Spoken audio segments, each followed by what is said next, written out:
Good day, my dear students. You are welcome to another lecture, that is the third in the series, titled Molecular Basis of Chemotherapy.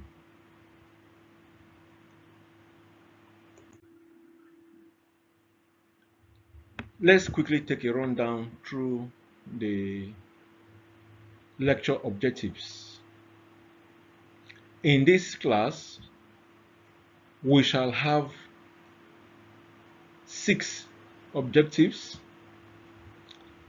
First is the definition and aims of chemotherapy. Second is the differential selectivity of rapidly dividing cells. Third is the major classes of anti-cancer drugs or agents. Fourth, molecular mechanisms of action of anti-cancer agents. 5, we will look at the effects on cell cycle and cancer cell deaths. That is, the effect of these anti-cancer drugs or agents on cell cycle and cancer cell deaths. And finally, we will look at the molecular mechanisms of anti-cancer agent resistance.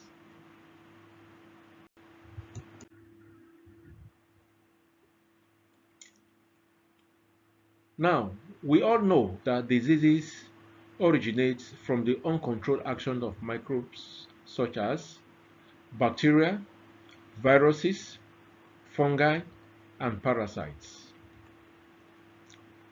These microbes differ in structure and in chemical compositions. And chemical agents, which we call drugs, exploit the differences in their basic structural and biochemical compositions. So, what is chemotherapy? How do we define chemotherapy? Simply, it is the use of chemical agents to treat diseases. Chemotherapy is the use of chemical agents to treat diseases. Chemotherapy can be divided into 2 aspects. First is microbial chemotherapy, that is, when it is used for prevention and cure of infection caused by microbes, and anti-cancer and cancer chemotherapy, I beg your pardon. That is, when it is used for the treatment of cancer specifically.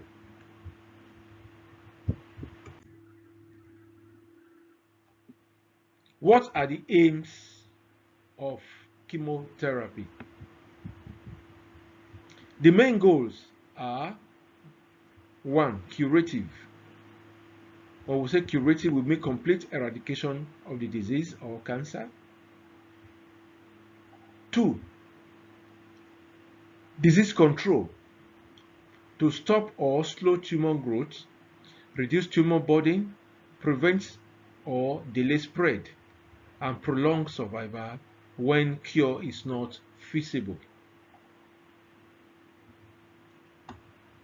Thirdly, it could be palliative. That is, to provide relief of symptoms and improvement of the quality of life without the expectation of cure.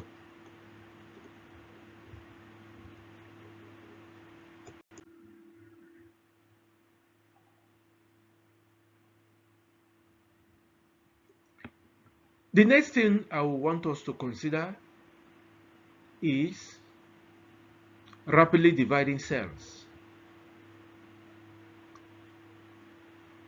What are rapidly dividing cells? These are cells that have lost the ability to regulate their growth. Because they have lost the ability to regulate their growth, they proliferate uncontrollably. Such cells are referred to as cancer cells.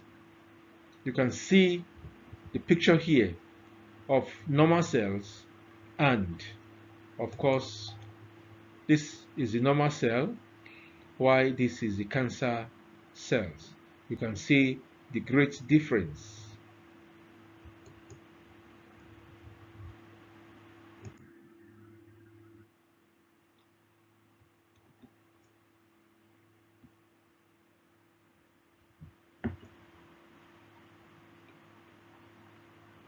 Now let's talk about differential selectivity of rapidly dividing cells.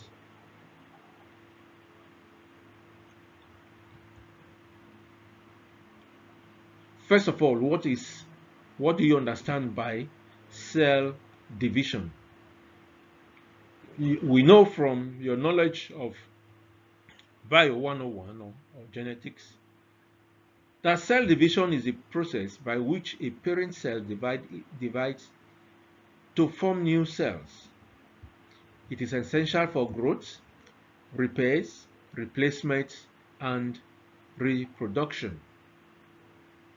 Growth, as in children and young organisms, repairs, for example, healing wounds, replacing damaged cells.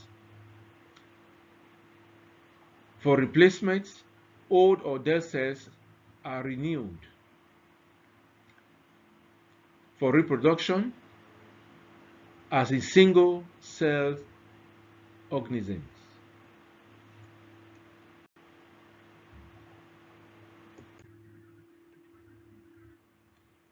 Now let's look at the cell cycle proper. It is a sequence of events by which a cell grows, copies its DNA, and divides to form two new cells. It consists of four main stages: the G1, S, G2, and M. Let me elaborate on this a little. In G1, the cell grows and performs normal cell activities. In S, the cell replicates its DNA. In G2, the cell continues to grow and prepares for division, while in M, the cell divides to produce two identical daughter cells. This process ensures growth, repairs, and replacement of cells in living organisms.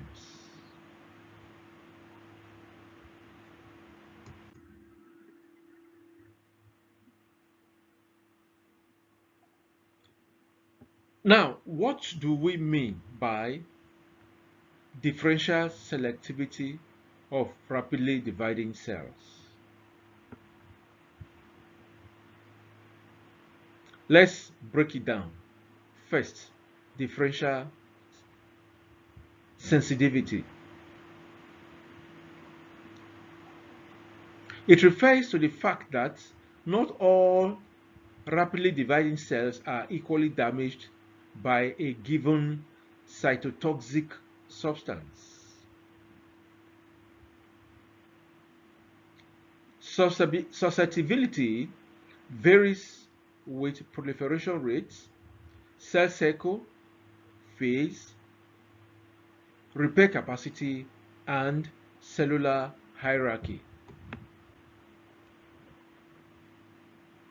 Of course, as was mentioned earlier, in the cell cycle, the different stages do not occur at the same time.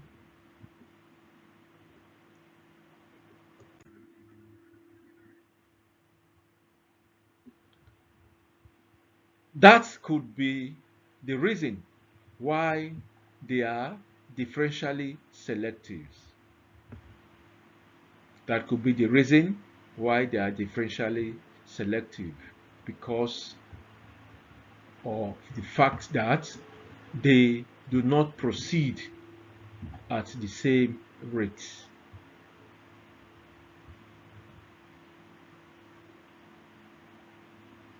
Now, how are these stages, or how is this cell sensitive to chemical agents?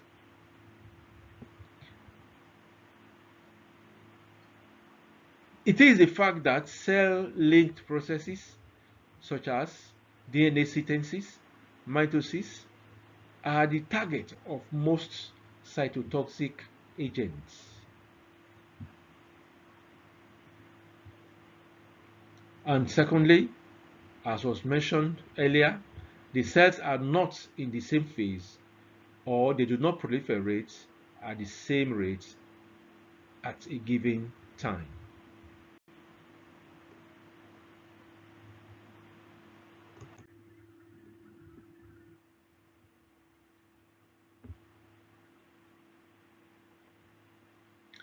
Now, let's take our attention to cell cycle phase specificity. Many agents are cell cycle phase specific. When I say agents now, I'm referring to drugs that can act on cancer cell or even normal cell. Several anti-metabolites and DNA synthesis inhibitors show greatest killing in S phase when DNA replication is ongoing.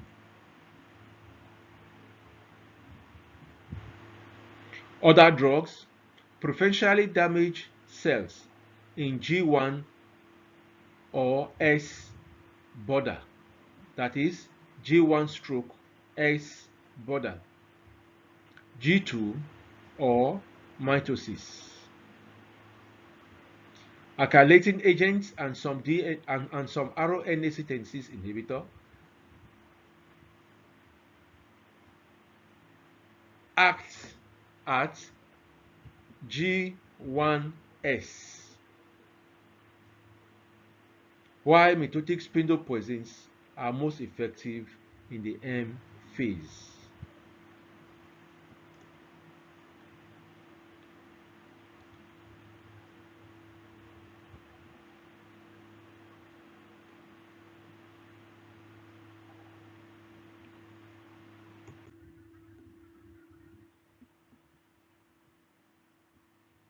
Now let's look at the major classes of anti-cancer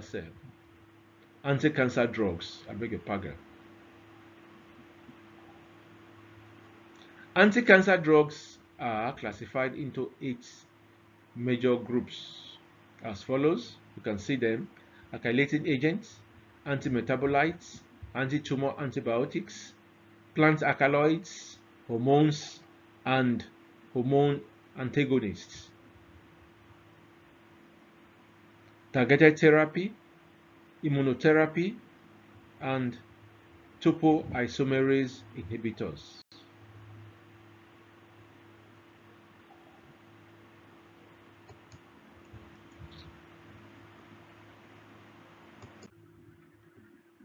Now, a quick look at the mechanism of anti-cancer drug actions.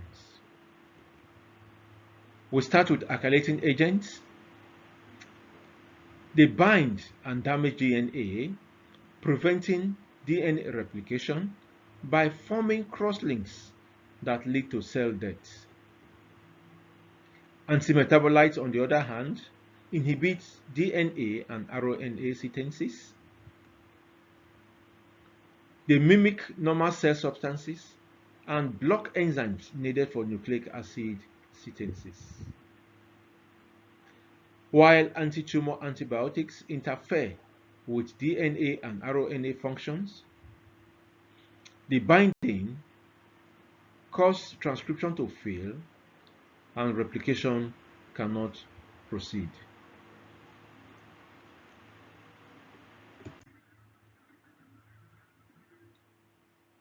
For plant alkaloids, they block mitotic spindle formation that prevent proper chromosome separation during mitosis, stopping cell division. Hormone and hormone antagonists, they alter hormone activity and thereby reduce or block hormones that promote cancer cell growth.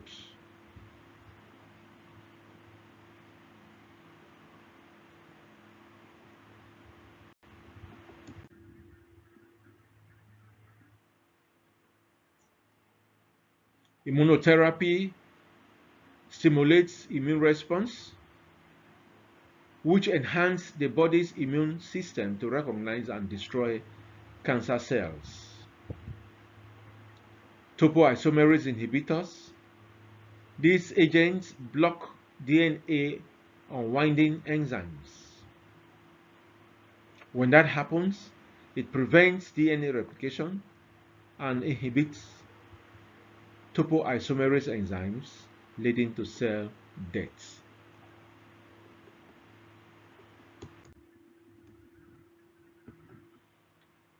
Now, what can we say or what can we allude as the effects of anti-cancer drugs on cell cycle and cancer cell death? These drugs may act on specific phases, such as the cell cycle specific phase or the cell cycle non-specific phase. Let's look at the cell cycle specific phase or the cell cycle specific drugs and their effects.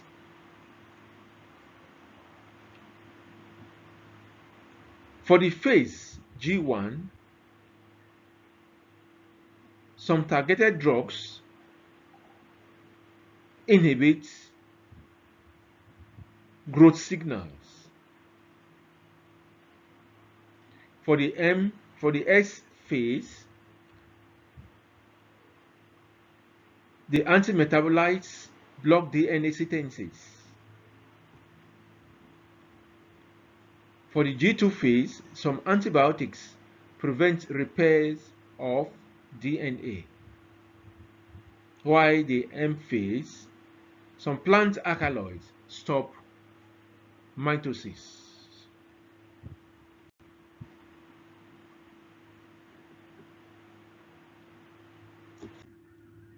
For the non-specific,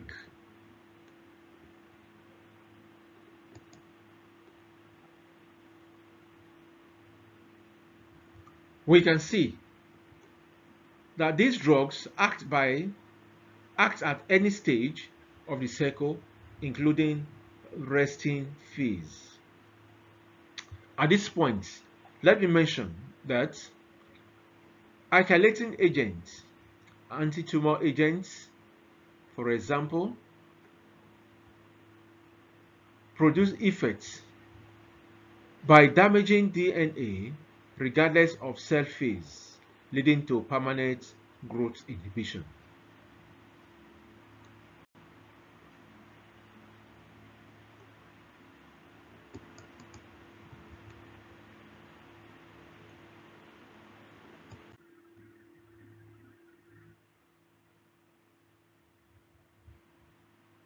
Secondly, DNA and protein synthesis disruption. Many anti-cancer drugs interfere with genetic material. I've mentioned alkylating agents that cause DNA cross-linking. I mentioned anti-metabolites that inhibit nucleotide synthesis. topoisomerase inhibitors that prevent DNA unwinding, and anti-tumor antibiotics which block transcription. Now, all these produce specific effects to the effect that the cancer cell cannot replicate DNA or make essential protein, which leads to growth failure.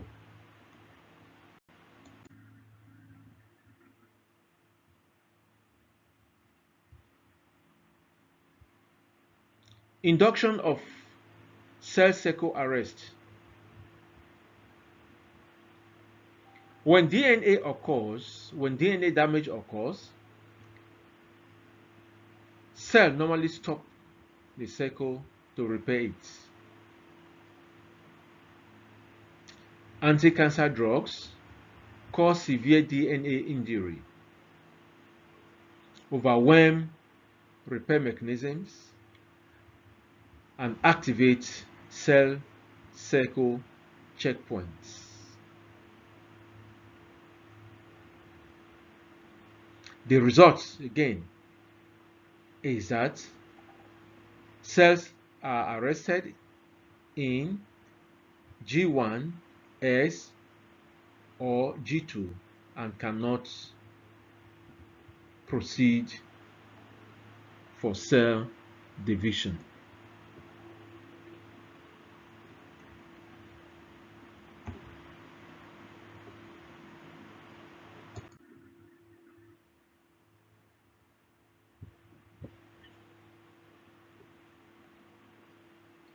Now let's look at promotion of cancer cell death.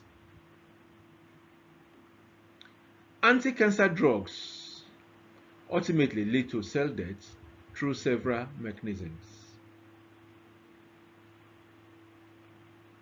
We have apoptosis, which is programmed cell death, necrosis, uncontrolled cell death, that is, cells will just be dying, but for apoptosis, the cell is programmed to die. Mitotic catastrophe, and the immune-mediated death.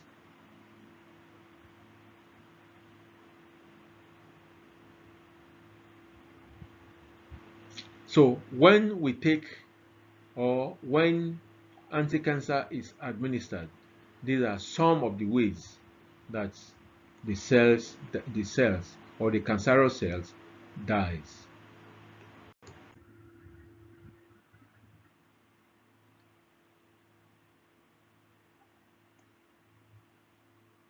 Now, what is the effect of these drugs on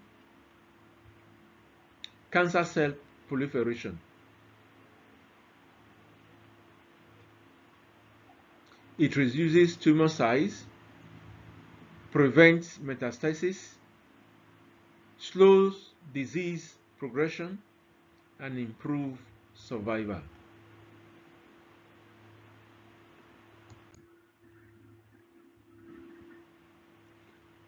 Now, we must mention here that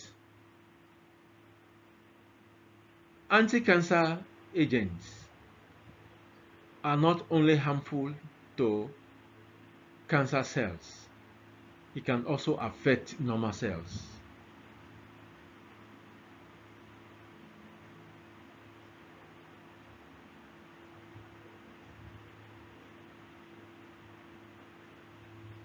For example, they also act on normal cells such as bone marrow, the cells of the hair follicles, intestine, and the skin. The effect for each. For the bone marrow, for example, it can lead to anemia. You know that the bone marrow is the site of red blood cell synthesis. It can lead to anemia.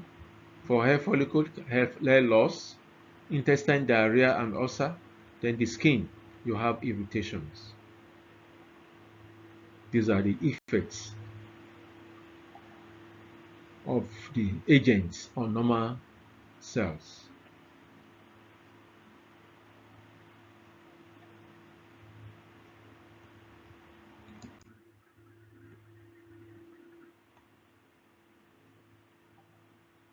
Let's look at the molecular mechanism of drug resistance.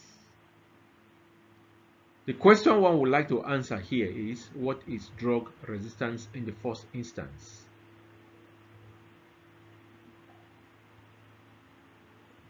Disease cells survive and proliferate despite exposure to toxic or targeted drugs through specific molecular changes that reduce drug exposure, neutralize damage, or bypass death pathways.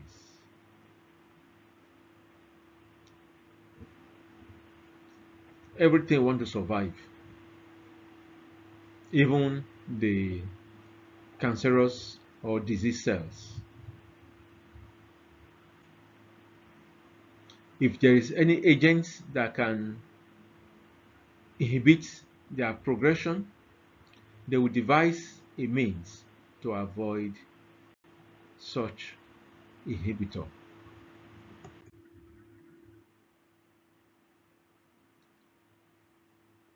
Molecular drug resistance in cancer is typically multifactorial, combining reduced drug accumulation, metabolic detoxification, altered targets, enhanced repairs, apoptosis evasion,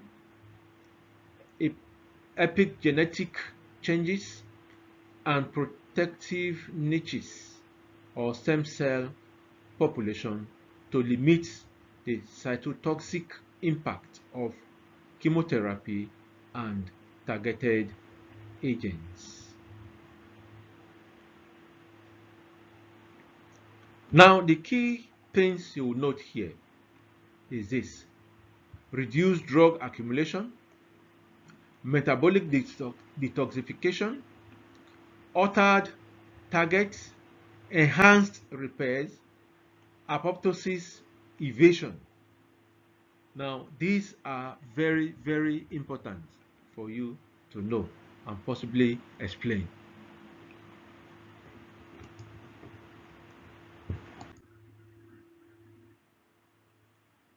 There are several mechanisms for which we shall consider four.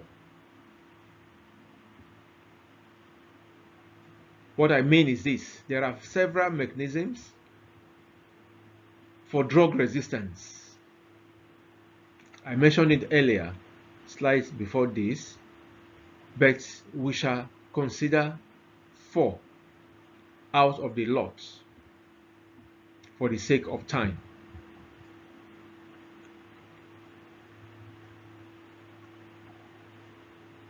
The first is decreased intracellular drug accumulation, followed by drug inactivation and altered metabolism, alteration of drug targets, and enhanced DNA repair and tolerance.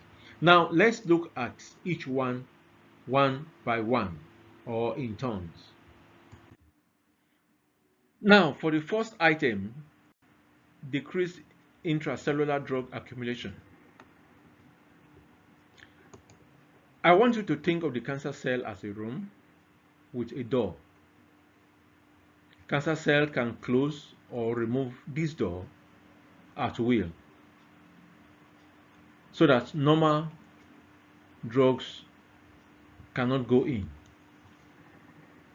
And when this happens, there will be much less drug inside the cell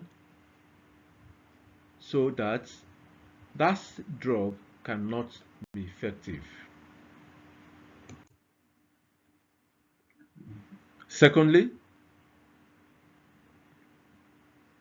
drug inactivation and altered metabolism. Here, the cancer cell behaves like cleaner that neutralizes poison. It produces special enzymes that quickly breaks down or modify the drug so that it's no longer harmful. When these drugs are broken down, the result is that even when the drugs get in, it has been changed into a weak or inactive form.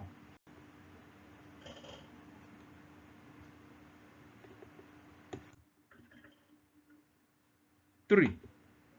Alteration of drug targets. Every drug is designed to hit a particular target in the cell, like a lock and key. The cancer cell can change the shape of that lock by mutation or so that it can no longer fit well, or it can even make several copies of the lock so that normal dose of drug cannot be enough to hinder it or block all of them. When this happens, the drug can no longer bind properly or strongly enough, so it becomes greatly reduced within itself or the cell.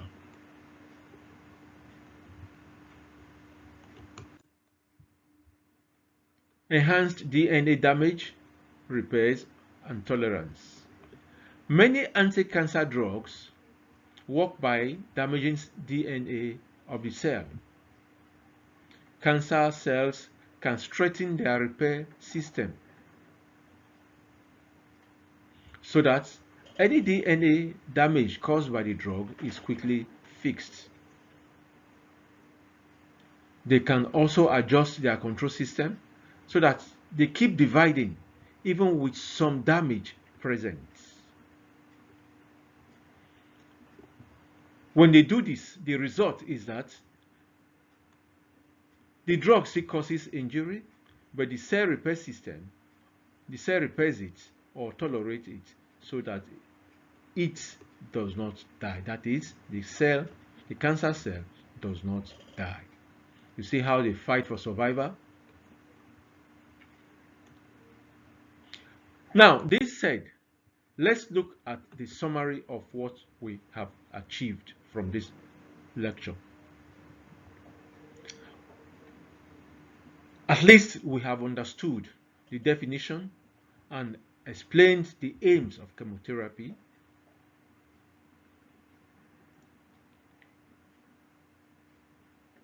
We have understood the explanation as to why dividing cells are differentially sensitive to anti-cancer cells.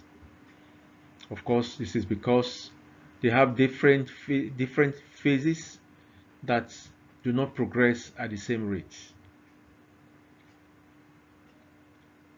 In this lecture, we reviewed the cell cycle and how many drugs are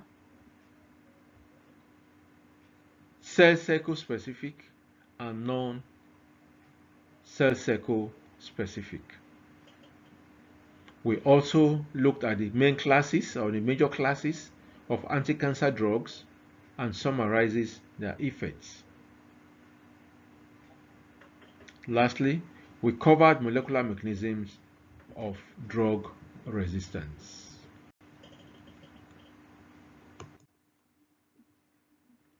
You can assess your own self-understanding by trying to answer these few questions on your own. Remember, you can assist yourself by consulting the reference texts which are available at the university bookshop. This is the end of lecture 3. Thank you for listening and thank you for your time. We'll see you again.